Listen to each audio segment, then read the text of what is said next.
Hi kids, I'm Romona, and today we will be reading the story titled The Christmas Party by Frances Elizabeth Barrow. Mr. and Mrs. Percy had 7 grandchildren. All were very pretty and very good. There was Mary, Carrie, and Thomas, Willie, Bella, and Florence, plus the youngest grandchild, Sarah. The grandchildren had been invited to eat a Christmas dinner with their grandma, and they had been promised a little dance in the evening. They were glad, for they liked to go to their grandma's house very much. At last Christmas came. It was a bright, frosty day. The icicles that hung from the roof sparkled as the sun shone upon them. Little kids were out in the streets playing happily in the water puddles, and many persons were hurrying along with large hams to cook for their Christmas dinner. Everybody looked very happy indeed. The 7 grandchildren arrived at their grandparents' house dressed in their Sunday's best. The first thing they did was to run up to their grandma, give her a big hug and a kiss, and wish her a Merry Christmas. Then they did the same to their grandpa and their aunties and their uncles. They all hugged and kissed each other and jumped about so much that some kissed noses and some kissed chins, and little Sarah was almost dizzy with delight, for she had never been to so large a party before. "Grandma," said Willie, "I hung up my stocking last night, and what do you think I got in it?" His grandma guessed that maybe he got a pencil. "No," said Willie, laughing. "I got a donut in the shape of a monkey with a long tail. I ate the monkey donut for my breakfast, and it was very good indeed." The children all laughed at this, and Bella suggested they call Willie the Monkey Donut Eater for the rest of the day. Soon Grandma called them all to dinner.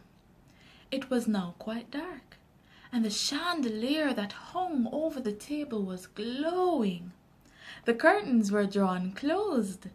The fireplace burned brightly, and the tablecloth was so white and fine that it looked like satin. Little Sarah could not help having a great many little laughs all to herself. She could not keep them in.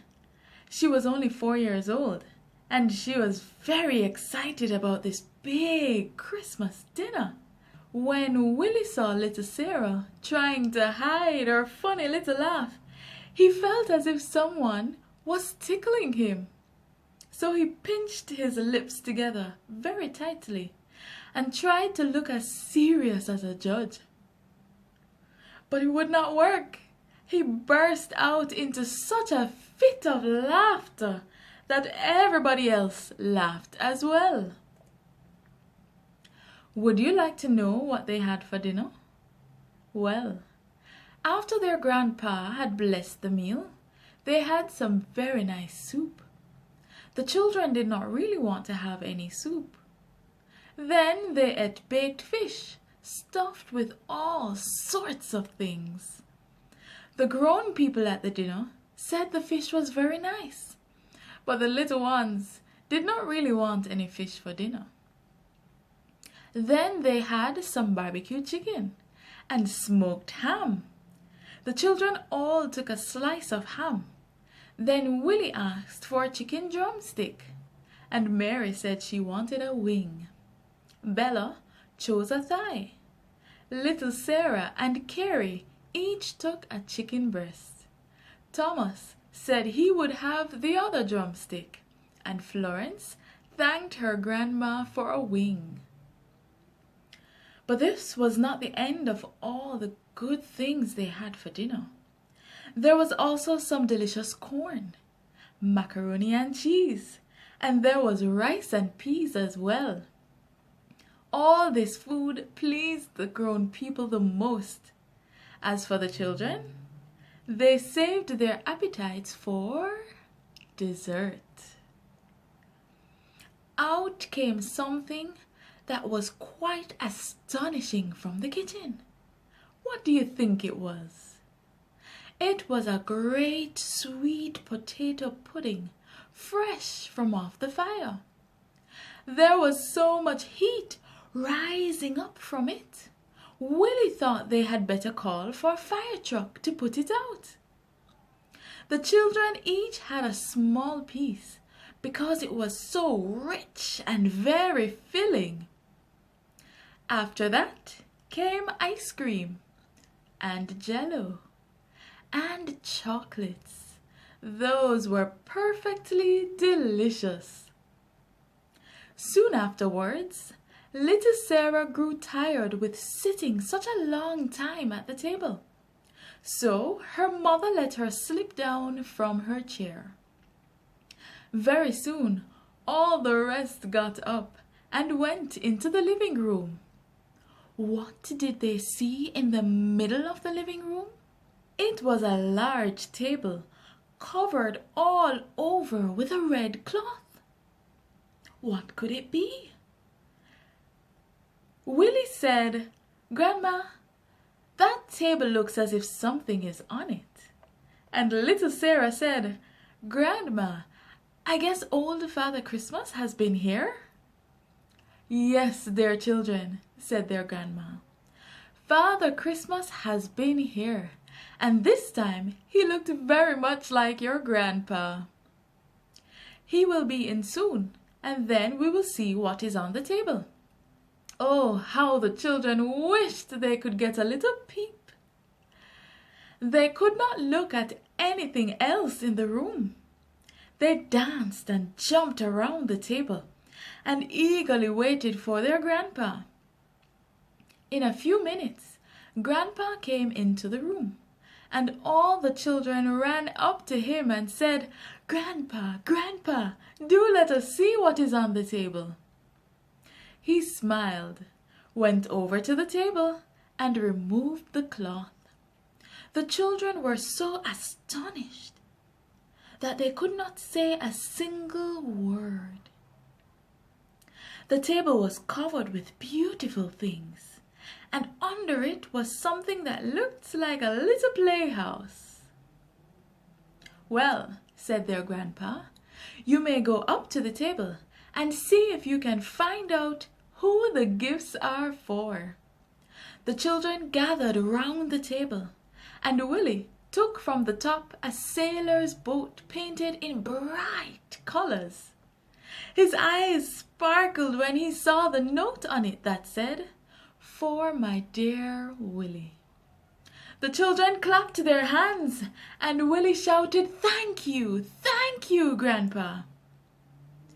After they had all admired the boat, they went back to the table, and there were two beautiful books full of picture stories, one for Bella and one for Mary. And next to those was a large doll for Carrie, and another one for Florence. Carrie's doll was dressed in blue with a white hat, and Florence's doll was dressed in pink with a black hat that had feathers. The little girls were delighted. They hugged their dolls to their chest, and they ran to hug and kiss their grandpa.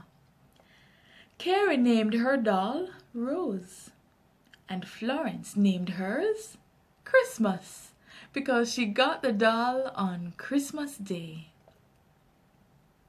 Thomas found himself a splendid zoo, and all the animals made noises. There were roaring lions, laughing hyenas, chattering monkeys, and growling bears. All the children were very pleased. Little Sarah did nothing but jump up and down, shouting so many things So many things! I never saw so many things! But who was to have the little house under the table? There was a little piece of paper sticking out of the roof, and Sarah pulled it out and carried it to her grandpa. He took her up in his arms and read it to her. A baby house for my little Sarah. Why, I guess this must be for you, said Grandpa. Yes, it is for me, said little Sarah. My name is Sarah, so it must be for me. Her grandpa put her down and led her to the table. They pulled the little house out and opened it. The front of the house opened, and inside were 2 rooms. One was a living room, and one was a bedroom. Little Sarah could not say a word. She just started jumping up and down again, her eyes sparkling like diamonds. She was too happy to speak. She looked so funny, jumping up and down, that she made Willie laugh again, and then everybody laughed. After a little while playing with their presents, the children all had a very nice dance. One of their aunts played music for them until it was quite late. Little Sarah fell fast asleep on the couch, with the toy furniture from the baby house clasped tightly in her hands. After a great deal of hugging and kissing, they all got into the cars with their parents and went home happy and delighted. Thus ended their joyful Christmas day. The